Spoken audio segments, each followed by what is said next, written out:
So today I'm going to be sending a space station to the Jool system and also putting a rover on Laythe, basically colonizing the Jool system. If you haven't played KSP before, Jool is basically a massive green gas giant and it's got 5 moons around it, so it's got lots of destinations to explore. It's got some really interesting ones like Tylo, which is the biggest moon in the Kerbal Space Program system, I believe. And then you've got Laythe as well, which is actually habitable all the way out there, so it's actually really cool. So yeah, as you can see right now, I am currently constructing the space stations, at least the 3 space stations. There's 2 sort of modular space stations that will each carry 1 Kerbal each, and they'll go, orbit and research different moons, and then the center one will be orbiting Jool in an elliptical orbit probably. I don't think I'll have enough fuel to make it circular. But anyway, so yeah, now we're attaching the solar panels and also some reaction wheels and stuff just so it can turn without having to, so it can turn in the vacuum of space. And anyway, now we can get onto we're just going to encase this whole thing in a fairing basically. But before I did that, I realized maybe I should put on an interplanetary transport tug. So you can see me putting that on here. It's basically just 9 nuclear engines, which I kind of regret doing. Like, sure, it was like, it had high thrust, obviously 9 nuclear engines, and I didn't have to wait an eternity for my burns to be completed. But still, the only thing is we barely had enough fuel. And if I had a bit more fuel, actually, those 2 space stations probably could have become surface bases, which was my initial idea. Anyway, so now we can work on constructing the rest of the rocket. So essentially what I'm doing, is just making doubly sure that everything is strutted together properly. And now we can work on the orbital maneuvering stage, sort of the orbital insertion burn stage. The stage that will actually get us to orbit. And then we've got the first stage here, which is the stage that will get us off the ground and into space in the first place. Now I plan to just use solid rocket boosters, but I thought, hey, probably will be tight on fuel, so I decided to add some of these actually. So yeah, they're just essentially copies of that middle booster, but they're orange. I like painting things different colors. I think it just makes your rocket look nice. One thing I do like about KSP2 is that you can completely customize the colors of your rocket. But anyway, our rocket is nearing completion, so now we can move on to the launch.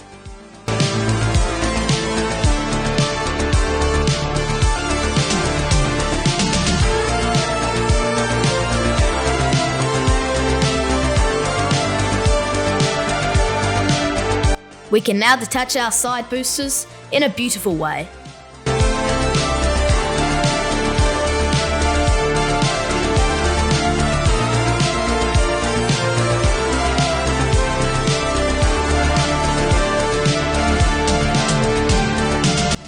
Now at our apoapsis, we can complete our burn to orbit. Now we switch to our second stage, saying goodbye to the first stage, and keep burning to orbit.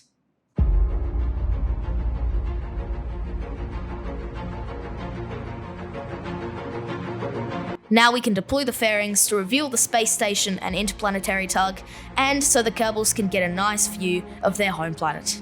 Here's a time-lapse of me just really making a maneuver node to Jool, and fast forward through all of that, we can now execute our burn.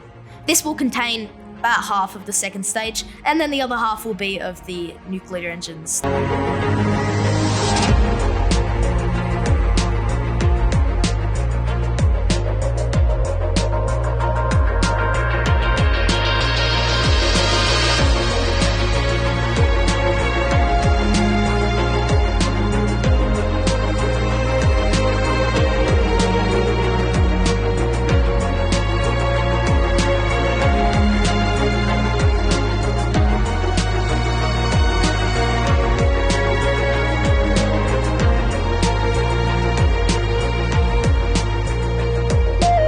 We didn't quite get an encounter, but we can fix that up, and we can time warp away from our home planet Kerbin. Now we can just coast through space for many, many months until we reach the green gas giant.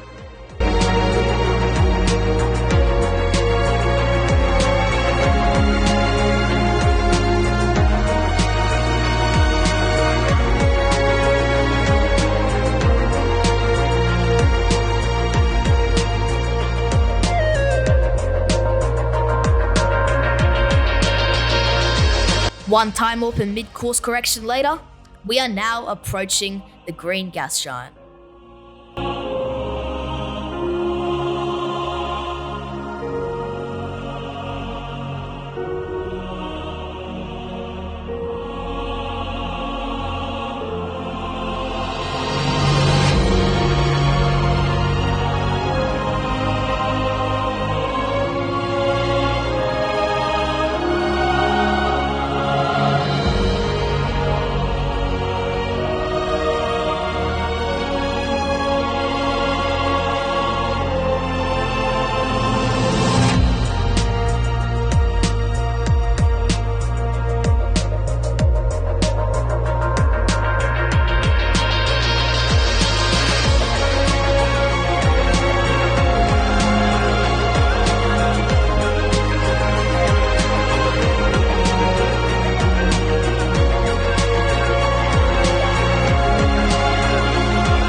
Lots of maneuvering and burning later, we are now in orbit of Tylo and we can deploy all our equipment.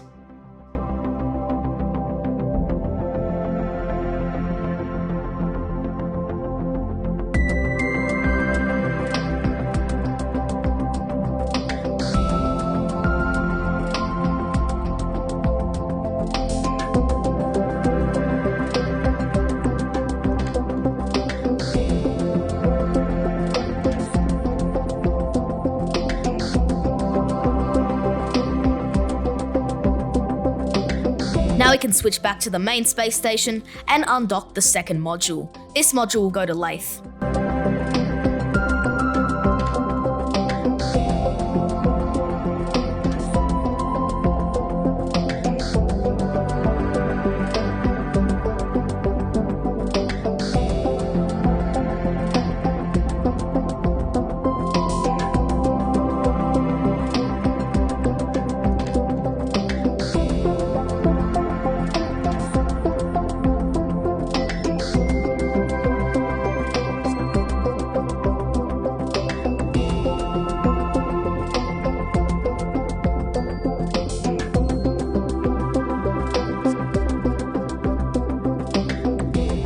Switching back to our main space station here, we can make sure we extend the solar panels, even though we don't really need them. They don't really work that well this far away from the sun.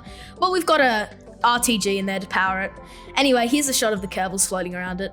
So anyway, now we can move on to construction of the rover itself. Now this rover is going to be pretty basic compared to most rovers I've made before. But anyway, so this rover, it's got these, it's going to have 4 sets of wheels, 8 wheels, sorry. And yeah. Anyway, we can also add a lander can on the back there. I think that just looks pretty nice. And, you know, we want the Kerbals to have them some space, you know. This is basically their moving habitat on Laythe. So, yeah, until a future colony mission gets there, which definitely will happen. I will definitely do more stuff in the Jool system in general. Now, I was originally planning to send the space station earlier. I was planning to send it to Sarnus, which is one of the planets from the Outer Planets mod. And I think that's honestly really cool, but, you know, I didn't really have enough fuel and it got too complicated, so I just sent it to Jool instead. And that goes the same for this one. This one is meant for Laythe. So we've got an RTG there that will just power the rover. Because it's very far away from the sun, solar panels are pretty ineffective out here. So yeah, now we can cut to the launch.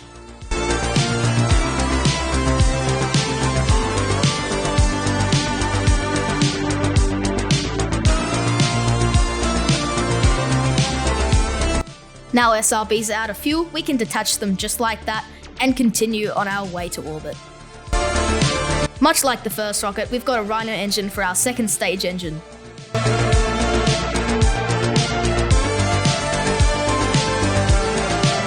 Now that we've achieved a stable orbit, we can break off the fairings to reveal the transport vessel and the rover itself.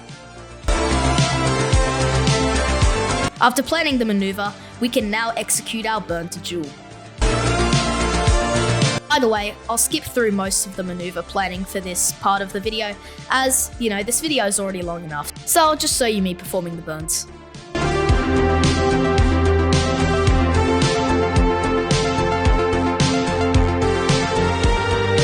case you're wondering, yes, this footage is sped up 10 times normal speed, so you don't have to endure the pain of waiting for my burn to finish that I had to endure. You're welcome, guys.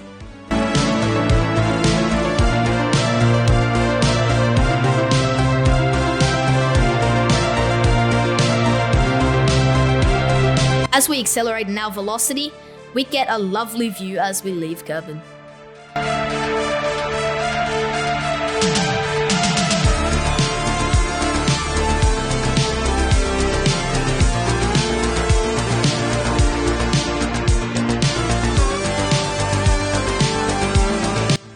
Now we can time up away from Kerbin and coast our way to the green gas giant. We also performed a mid-course correction to get a Laythe encounter just to help us capture around Jool, essentially a gravity assist. About 2 years later, we can see the green gas giant slowly approaching us in the distance.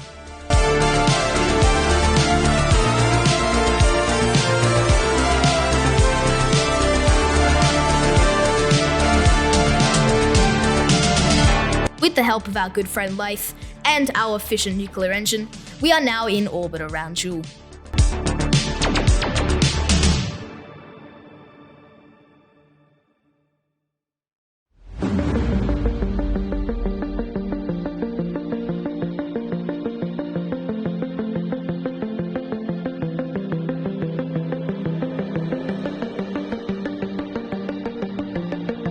Now, I realise it would be very hard to get an encounter with Laythe if I'm orbiting in the opposite way that the moons are, and it would be much better if we just switched around essentially slowed down and then started orbiting the other way, which did take a lot of fuel and an hour of burn time in real life, which really did suck.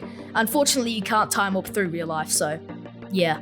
But here we are approaching the big ball of water, slowly capturing around it.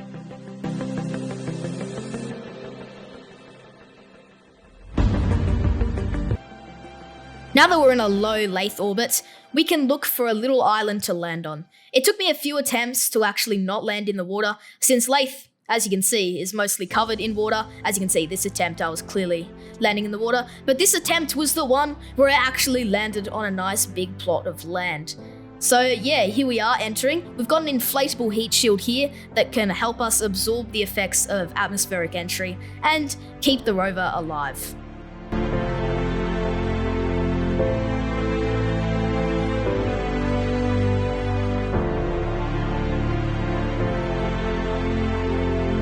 Getting ourselves out of the inflatable heat shield was a bit of a struggle, but eventually we did it without damaging the rover.